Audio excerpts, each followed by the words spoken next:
നമസ്കാരം. ഇന്നത്തെ ദിവസത്തിന് വളരെയധികം പ്രാധാന്യമുണ്ട്. ഇന്ന് 444 അഥവാ 444 പോർട്ടൽ ഓപ്പൺ ആകുന്ന ദിവസമാണ്. അതിനാൽ ഇന്നു മുതൽ ചില കാര്യങ്ങൾ നിങ്ങൾ പ്രവർത്തിക്കുകയാണ് എങ്കിൽ അത് ഭാഗ്യവർദ്ധനവിനും ഇനി പരാമർശിക്കാൻ പോകുന്ന ഗുണകരമായ മാറ്റങ്ങൾക്കും അത് കാരണമായി തീരും.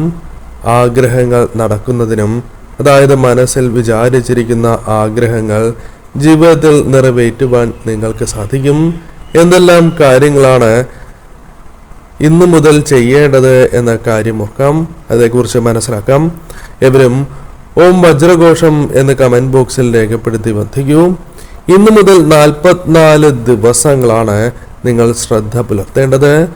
തുടർച്ചയായി 44 ദിവസം നിങ്ങൾ മാനിഫെസ്റ്റേഷൻ ചെയ്യേണ്ടത് അനിവാര്യമാണ്. ഏവർക്കും എളുപ്പത്തിൽ ചെയ്യുവാൻ സാധിക്കുന്നതും എന്നാൽ പെട്ടെന്ന് തന്നെ ഫലസിദ്ധി ലഭിക്കുന്നതുമായ ഒരു കാര്യമാണ് ഇനി പരാമർശിക്കുന്നത്. നിങ്ങളെ ആഗ്രഹം പെട്ടെന്ന് തന്നെ നടക്കുന്ന സാഹചര്യം വന്നു ചേരാം. പേപ്പറിൽ പച്ച മഷിയുണ്ട്, അതായത് അതിരാവിലെ തന്നെ കുളിച്ച് ശുദ്ധിയോടെ നിങ്ങൾ നിലവിളക്ക് തെളിയിച്ച് നിങ്ങളെ ഇഷ്ടദേവതയെ ഭജിക്കുക. ഇപ്രകാരം ചെയ്യുന്നത് പോസിറ്റീവായ ഊർജം വർദ്ധിപ്പിക്കുന്നതിനാണ്. അതേപോലെ തന്നെ അടുത്തുള്ള ക്ഷേത്രങ്ങളിൽ ദർശനം നടത്തുന്നതും നിങ്ങൾക്ക് പോസിറ്റീവായ ഊർജം വർദ്ധിപ്പിക്കുന്നതിന് സഹായകരമായി തീരും. ഇപ്രകാരം ചെയ്തതിന് ശേഷം ചെയ്തുകൊണ്ട് തന്നെ ഈ കാര്യങ്ങൾ പ്രവർത്തിക്കുകയാണ് എങ്കിൽ പെട്ടെന്ന് ഫലസിദ്ധി വന്നു ചേരുവാൻ സഹായകരമായി തീരുകയും ചെയ്യും. അതിനാൽ ആ ഒരു കാര്യത്തിനും നിങ്ങൾ ഏവരും പ്രാധാന്യം നൽകുക. ഈ പരാമർശിക്കാൻ പോകുന്ന കാര്യം നിങ്ങൾക്ക് അതിരാവിലെയോ അല്ലെങ്കിൽ എപ്പോഴാണോ നിങ്ങൾക്ക് സമയം ലഭിക്കുന്നത് ആ സമയത്ത് ചെയ്യാം. ചിലർക്ക് രാത്രിയായിരിക്കും സമയം ലഭിക്കുക. രാത്രിയാണ് എങ്കിലും നിങ്ങൾക്ക് ഈ ഒരു കാര്യം പ്രവർത്തിക്കാം. രാത്രിയിൽ നിങ്ങൾ ചെയ്യുകയാണ് എങ്കിൽ അത് കൃത്യസമയം, അതായത് എപ്പോഴാണോ ഈ പ്രവൃത്തി ചെയ്യുന്നത് അത് കൃത്യമായ സമയത്ത് തന്നെ എല്ലാ ദിവസവും ചെയ്യുകയാണ് എങ്കിൽ അത് കൂടുതൽ ഗുണകരമായ ഫലം നിങ്ങൾക്ക് പ്രദാനം ചെയ്യും. ഇനി എപ്രകാരമാണ് ചെയ്യേണ്ടത് എന്ന് മനസ്സിലാക്കാം. വളരെയധികം പ്രാധാന്യമുള്ള ഒരു കാര്യമായതിനാൽ തന്നെ അത്രയധികം വിശ്വാസത്തോടെ മാത്രമേ ഈ കാര്യം പ്രവർത്തിക്കാൻ പാടൂ. ഒരു പേപ്പർ നിങ്ങൾ എടുക്കണം. ഈ പേപ്പറിൽ മറ്റ് എഴുത്തുകൾ ഉണ്ടാകാൻ പാടുള്ളതല്ല. പേപ്പർ എടുത്ത് ആ പേപ്പറിൽ പച്ച മഷിയുള്ള പേന കൊണ്ട് 44 തവണ എന്താണോ നിങ്ങളുടെ ആഗ്രഹം ആ ആഗ്രഹം നിങ്ങൾ എഴുതണം. നിങ്ങൾക്കത് വീടാകാം, അല്ലെങ്കിൽ മറ്റ് കാര്യങ്ങളാകാം. എന്നാൽ എഴുതുമ്പോൾ ആ കാര്യം എനിക്ക് ലഭിച്ചു എന്ന രീതിയിൽ എഴുതുന്നതായിരിക്കും ഏറ്റവും ശുഭം. വീട് ലഭിച്ചു, കടം തീർന്നു, പണം ലഭിച്ചു, അല്ലെങ്കിൽ ജോലി ലഭിച്ചു, ഇത്തരത്തിൽ നിങ്ങളുടെ ആവശ്യം നിങ്ങൾക്ക് എഴുതാവുന്നതാണ്. അത് ഇപ്രകാരം എഴുതുന്നതായിരിക്കും കുറച്ചുകൂടി നല്ലത്. ഇപ്രകാരം നിങ്ങൾ എഴുതാം. നീ അഥവാ ഇപ്രകാരം എഴുതാൻ താല്പര്യമില്ല എങ്കിൽ ജോലി ലഭിക്കണം, അത്തരത്തിലാണ് എങ്കിലും എഴുതാം. ഇപ്രകാരം എഴുതിയതിന് ശേഷം ആ ആഗ്രഹം നിങ്ങളുടെ നടന്നു, ജീവിതത്തിൽ നടന്നു എന്ന് നിങ്ങൾ ചിന്തിക്കണം. അതായത് അനുഗ്രഹിക്കുന്നത് പോലെ നിങ്ങളുടെ കൈകൾ പിടിച്ച് ആഗ്രഹം നടന്നതായി നിങ്ങൾ സങ്കല്പിക്കേണ്ടതാണ്. നിങ്ങളുടെ ആഗ്രഹം അത് യൂണിവേഴ്സ് എത്രയും വേഗം നടത്തിത്തരും എന്ന് പറയുന്നതിൻ്റെ കാരണം അതിനുള്ള വഴികളാണ് നിങ്ങൾക്ക് മുൻപിൽ തെളിയുക. പല വിധത്തിലും നിങ്ങൾക്ക് വഴികൾ മുന്നിൽ തെളിയുന്നതായ സാഹചര്യം വന്നു ചേരാം. അത് ശുഭകരമായ ഒരു മാറ്റമായി തന്നെ മാറും. നിങ്ങൾക്ക് തീർച്ചയായും ഒന്നിൽ കൂടുതൽ വഴികൾ നിങ്ങളുടെ ജീവിതത്തിൽ തെളിയുന്നതായ സാഹചര്യം വന്നു ചേരാം. പല കാര്യങ്ങളും നിങ്ങൾക്ക് അനുകൂലമായി തുടങ്ങുന്നതായി അനുഭവഭേദ്യമാകും. എന്നാൽ ഇപ്രകാരം ചെയ്തതിന് ശേഷം നിങ്ങൾക്ക് ലഭിക്കുന്നതായ ഒരു ശുഭ സൂചന തന്നെയാണ് 444 എന്ന നമ്പർ, അതായത് 444 എന്ന നമ്പർ നിങ്ങൾ പല തവണയായി കാണുവാൻ ആരംഭിക്കും. ഇടയ്ക്കിടയ്ക്ക് കാണുവാൻ സാധ്യത വളരെ കൂടുതലാണ് എന്ന് പറയാം. ഇപ്രകാരം നിങ്ങൾക്ക് കാണുവാൻ സാധിക്കുന്നുണ്ട് എങ്കിൽ, അത് പല ആവർത്തിയായി കാണുന്നുണ്ട് എങ്കിൽ നിങ്ങൾ ആഗ്രഹത്തിലേക്ക് കൂടുതൽ അടുത്തിരിക്കുന്നു.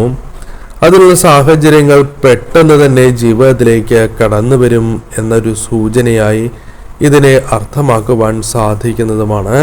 അതിനാൽ ശുഭകരമായ ഒരു കാര്യമായി തന്നെ പരാമർശിക്കാം. എന്നാൽ ഇപ്രകാരം നിങ്ങൾ ചെയ്തു എന്ന് പുറമേയുള്ള വ്യക്തികൾ അറിയാതിരിക്കുന്നതാണ് ഉത്തമം. അതായത് നിങ്ങൾ ഇപ്രകാരം ചെയ്യുന്നത് മറ്റൊരു വ്യക്തിയുടെ സാന്നിധ്യത്തിലാണ് എങ്കിൽ അത് നിങ്ങൾക്ക് അത്രമേൽ ശുഭകരമായിരിക്കണം എന്നില്ല. അതിനാൽ പരമാവധി ഒറ്റയ്ക്ക് തന്നെ ചെയ്യണം. കുടുംബാംഗങ്ങളുമായി ബന്ധപ്പെട്ട് ഈ കാര്യങ്ങൾ അറിയുന്നതിൽ തെറ്റില്ല. എന്നാൽ പുറമേയുള്ള ഒരു വ്യക്തി ഈ കാര്യങ്ങൾ അറിയുകയാണ് എങ്കിൽ അത് നിങ്ങൾക്ക് ശുഭകരമായി ഭവിക്കുന്നതല്ല. അതിനാൽ പുറമേ അറിയാതിരിക്കുവാൻ നിങ്ങൾ ശ്രദ്ധിക്കണം. അല്ലെങ്കിൽ മറ്റൊരു വ്യക്തിയോട് ഞാൻ ഇപ്രകാരം ചെയ്തു, അല്ലെങ്കിൽ ചെയ്തുകൊണ്ടിരിക്കുകയാണ്, അതിനാൽ എനിക്ക് ആ ഫലം ലഭിക്കും എന്ന പ്രതീക്ഷയുണ്ട് എന്ന രീതിയിൽ സംസാരിക്കേണ്ടതായിട്ടില്ല എന്ന കാര്യവും പ്രത്യേകം ഓർക്കണം.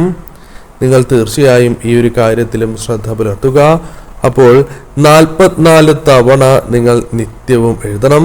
അതായത് 44 ദിവസം ഇന്ന് ഒരു ആഗ്രഹമാണ് എങ്കിൽ അടുത്ത ദിവസം മറ്റൊരാഗ്രഹമാകാൻ പാടുള്ളതല്ല. നിത്യവും ഒരാഗ്രഹത്തിന് വേണ്ടി നിങ്ങൾക്ക് ശ്രമിക്കാം. ഒരു കുടുംബത്തിലെ അംഗങ്ങൾക്ക് പലവിധ ആവശ്യങ്ങൾക്കായി എഴുതാം. അതായത് നിങ്ങളുടെ ഭർത്താവിന് അല്ലെങ്കിൽ ഭാര്യയ്ക്ക് മറ്റൊരാവശ്യത്തിനായി എഴുതാം. മക്കൾക്ക് മറ്റൊരാവശ്യത്തിനായി എഴുതി ഇപ്രകാരം പ്രാർത്ഥിക്കാം. അതിൽ തെറ്റില്ല. എന്നാൽ ഒരു വ്യക്തി തന്നെ പല ആവശ്യങ്ങൾ പറയുന്നത് ശരിയല്ല. അതിനാൽ ഒരു ആവശ്യത്തിന് വേണ്ടി തന്നെ നിങ്ങൾ ഉറച്ചു നിൽക്കുന്നതാണ് ഏറ്റവും ഉത്തമം. കുടുംബം ഒരുമിച്ച് ഒറ്റൊരു കാര്യത്തിന് നിൽക്കുന്നതും അത് ശുഭകരമായി ഭവിക്കും. ആ സമയം പ്രാർത്ഥനകളോടെ കുടുംബം ഏവരും ആ ഒരു കാര്യത്തിനായി പ്രാർത്ഥനയോടെ മുന്നോട്ട് പോകുന്നത് കൂടുതൽ ഗുണഫലങ്ങൾ നൽകും. 44 ദിവസം തുടർച്ചയായി തന്നെ ഈ കാര്യം ചെയ്യാൻ നിങ്ങൾ മറക്കാതിരിക്കുക.